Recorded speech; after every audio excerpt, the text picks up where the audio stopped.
ఈ రోజు నేను మా మేడం అయితే సిటీలోకి అయితే వచ్చేసినాము. ఆ ప్లేస్ మీకు చూపిస్తాను చూడండి. గోల్డ్ మార్కెట్ కి అయితే వచ్చేసినాము. ఇక్కడ మా మేడం అయితే గోల్డ్ కొనకైతే వెళ్ళింది. నేను లోపలికి వెళ్తాను. మీకు ఈ రోజు ఎంత ఉందో రేట్ చూపిస్తాను. ఈ వీడియో పూర్తిగా చూడండి. 22 క్యారెట్ గోల్డ్ 33 దినాల రూపాయి అయితే ఉంది. 33 దినాల రూపాయికి ఎంత అవుతుందో ఇండియా ప్రైజ్ మీకు స్క్రీన్ మీద చూడండి. ఇప్పుడు మీరు నా చేతిలో చూస్తున్నారు కదా గోల్డ్ బిస్కెట్, అది 100 గ్రాములు 24 క్యారెట్.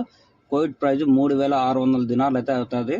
ఇండియా ప్రైజ్ ఎంత అవుతుందో మీకు స్క్రీన్ మీద చూడండి. కోవిడ్ వాళ్ళు ఎలాంటి నక్లెస్ వేసుకుంటారో చూడండి, మీకు చేత చూపిస్తాను. ఇలాంటి నక్లెస్ అయితే వేసుకుంటారు వీళ్ళు. ఇవి కొని పెళ్లికి ఫంక్షన్ కి వేసుకొని ఆ తర్వాత అయితే ఇంట్లో పెట్టేస్తారు. వీళ్ళు మన మాదిరిగా అయితే ఇండియాలో మాదిరిగా అయితే వేసుకొని తిరగరు బయట. వీళ్ళు బయటకు వచ్చినప్పుడు చాలా సింపుల్ గా అయితే ఉంటారు. మెడలో గాని చెవులో గాని అసలు ఏంటి వేసుకోరు వీళ్ళు. పెళ్లికో ఫంక్షన్ కి అయితేనే వాడతారు.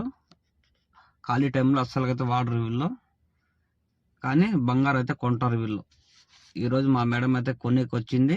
ఈ గోల్డ్ మార్కెట్ కోవిడ్ సిటీలో ముబారకియా సూక్ అనే ఏరియాలో అక్కడైతే ఉంది. ఇక్కడ చాలా మటుకు కోవిడ్ వాళ్ళే వస్తారు. డైమండ్ నెక్లెస్ చూడండి, ఇది ఎలా ఉందో. ఇది ఇంకో డైమండ్ నెక్లెస్ చూడండి. గోల్డ్ బిస్కెట్లు చూడొచ్చు. 24 క్యారెట్ గోల్డ్ ఎన్ని ఉన్నాయి చూడండి. గాజులు, బిస్కెట్లు ఇక్కడ చూసుకోవచ్చు. ఇంకా బిస్కెట్లు అయితే ఉన్నాయి. గోల్డ్ బిస్కెట్లు, సిల్వర్ బిస్కెట్లు అని ఉన్నాయి చూడండి. ఈ వీడియో నచ్చితే మీకు లైక్ చేయండి.